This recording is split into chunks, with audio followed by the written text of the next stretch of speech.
নমস্কাৰ বন্ধু বান্ধৱীসকল পপিজ ক্ৰিয়েশ্যনৰ এটা নতুন ভিডিঅ'লৈ আপোনালোক সকলোকে মই স্বাগতম জনালোঁ। আজি মই সুখী হৈ থকাৰ 5টা কিটিপৰ কথা ক'ম। নিশ্চয় ভাল পাব। প্ৰথমটো হৈছে যদি আপুনি সুখী হৈ থাকিব বিচাৰিছে তুলনা কৰিবলৈ বাদ দিয়ক। নিজক কেতিয়াও আনৰ লগত তুলনা নকৰিব। আপুনি অদ্বিতীয়। এই কথাটো মনত ৰাখিব। দ্বিতীয়টো হৈছে আপুনি সুখী হৈ থাকিবলৈ নিজক ভাল পাবলৈ শিকক।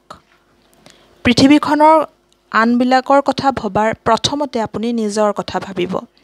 নিজৰ শৰীৰটো নিজৰ মনটো ভাল কৰি ৰাখিবলৈ যিবোৰ কাম কৰিব লাগে সেইবোৰ ৰেগুলাৰকৈ কৰিব। পাহৰি নাযাব আপোনাৰ জীৱনটোক সুখী কৰি ৰখাৰ একমাত্ৰ দায়িত্ব আপুনিয়ে বহন কৰিব লাগিব। 3 নম্বৰ, আপুনি সুখী হৈ থাকিবৰ কাৰণে আনৰ হাতত সেই চাবিকাঠি অৰ্পণ কেতিয়াও নকৰিব। কোনোবাই কৰা বেয়া ব্যৱহাৰ ভাল ব্যৱহাৰ তাৰ ওপৰত যেন আপোনাৰ সুখ দুখবোৰ নিৰ্ভৰ নকৰে। সেই কথাটো সদায় মন দিব।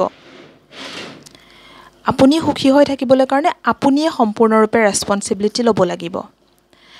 নম্বৰ 4, আপুনি সুখী হৈ থাকিবৰ কাৰণে হবি সদায় ৰাখিব। আপুনি ভাল পোৱা কামবোৰ ৰেগুলাৰকৈ কৰিব। সংসাৰৰ ধামখুমীয়াত ব্যস্ততাত উপাৰ্জন কৰাৰ যি ব্যস্ততা পথৰ যি ব্যস্ততা তাত যেন আপুনি ভাল পোৱা কামবোৰ কৰিবলৈ পাহৰি নাযায়।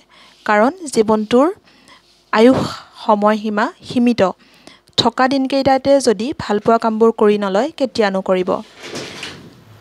নম্বৰ 5 নম্বৰ কথাটো হ'ল নিজকে ধুনীয়াকৈ সাজি কাচি ৰাখিব।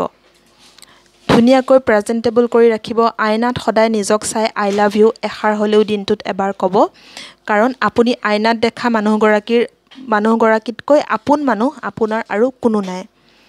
কনফিডেন্স বিল্ড হ'ব তেনেকৈ এফাৰ্মেশ্যন দিব যে মই ধুনীয়া, মই সুন্দৰ, মোৰ মনটো সুন্দৰ, মই পজিটিভ, মই হেল্ডি আৰু মই মোক বহুত বেছি ভাল পাওঁ।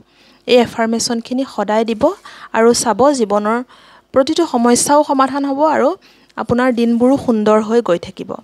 গতিকে আজিলৈ আহিলোঁ। নমস্কাৰ।